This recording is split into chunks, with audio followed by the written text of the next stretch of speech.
Je m'appelle Julien Marceau. Je suis PDG d'un grand groupe immobilier en France.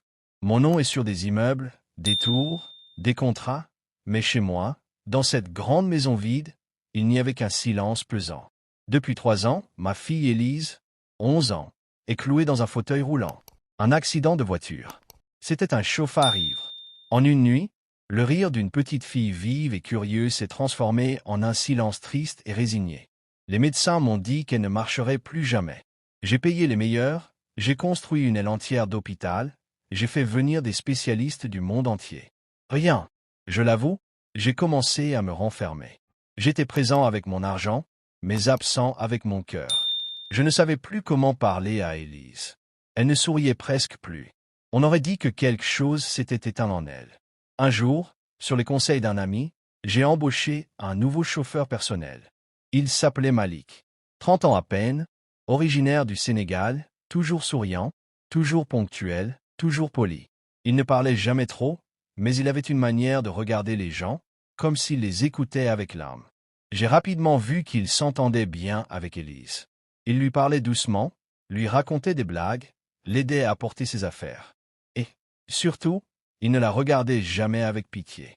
Mais un matin, tout a basculé. Je revenais plus tôt que prévu d'un déplacement à Londres. En entrant dans le grand salon, je l'ai vu. Malik dansait. Oui, dansait, avec Élise dans son fauteuil roulant. Il avait mis une musique africaine entraînante et tournait autour d'elle en chantonnant, les bras en l'air. Et ma fille, elle riait. Pas un petit sourire poli. Non, un vrai rire d'enfant. Pur. Incontrôlable. J'étais figé. Le cœur battant. Je n'avais pas entendu ce rire depuis 3 ans. Il ne m'a pas vu tout de suite. Et quand il s'en a rendu compte, il s'est arrêté net. Visiblement mal à l'aise. Il s'est confondu en excuses, croyant avoir dépassé les limites de son rôle. Mais je n'ai rien dit tout de suite. J'ai juste regardé ma fille. Ses joues rosées, ses yeux brillants. Et pour la première fois depuis si longtemps, elle avait l'air vivante. Le soir même, j'ai demandé à parler avec Malik. Je l'ai invité à dîner dans mon bureau. Il était nerveux. Il pensait qu'il allait se faire renvoyer. Mais je lui ai simplement demandé. Pourquoi faites-vous tout ça pour elle? Vous êtes chauffeur, pas thérapeute. Il a levé les yeux vers moi et m'a répondu calmement. Parce qu'elle est une enfant. Et parce que j'ai une sœur qui a aussi été dans un fauteuil. On ne peut pas la faire marcher. Mais on peut la faire vivre.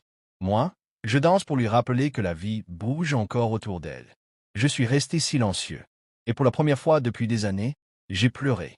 Le lendemain, j'ai demandé à Malik de devenir officiellement accompagnant personnel d'Élise. Plus de simples trajets. Il allait passer du temps avec elle tous les jours, organiser des sorties, des jeux, des ateliers.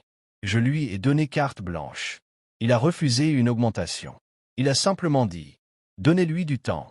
C'est ça qui coûte le plus cher pour un enfant. » Les mois ont passé. Élise a changé. Son teint, son énergie, sa façon de parler. Elle riait plus, chantait même parfois. Et un matin, alors qu'elle dansait dans son fauteuil avec Malik dans le jardin, elle a posé ses pieds doucement au sol. Elle a dit « Je veux essayer, Malik. » Il ne l'a pas empêché. Il s'est agenouillé devant elle, l'a regardée dans les yeux et lui a tendu les mains. Elle s'est levée, tremblante. Un pas, puis deux. Puis elle est tombée dans ses bras, riant, pleurant. Je n'ai jamais su si c'était un miracle ou si c'était l'amour, l'énergie, la foi qui avait réveillé ce qu'on croyait éteint. Aujourd'hui, Élise marche avec une canne. Et elle continue à danser, un peu chaque jour, même maladroitement. Quant à Malik, il ne conduit plus pour moi. Je lui ai proposé de diriger une fondation que j'ai créée en son nom, Danse pour vivre, dédiée aux enfants handicapés, pour les aider à retrouver la joie à travers l'art, la danse, le jeu, la musique. Et tout ça, parce qu'un jour, un homme humble a osé danser avec une fille que tout le monde croyait condamnée à l'immobilité.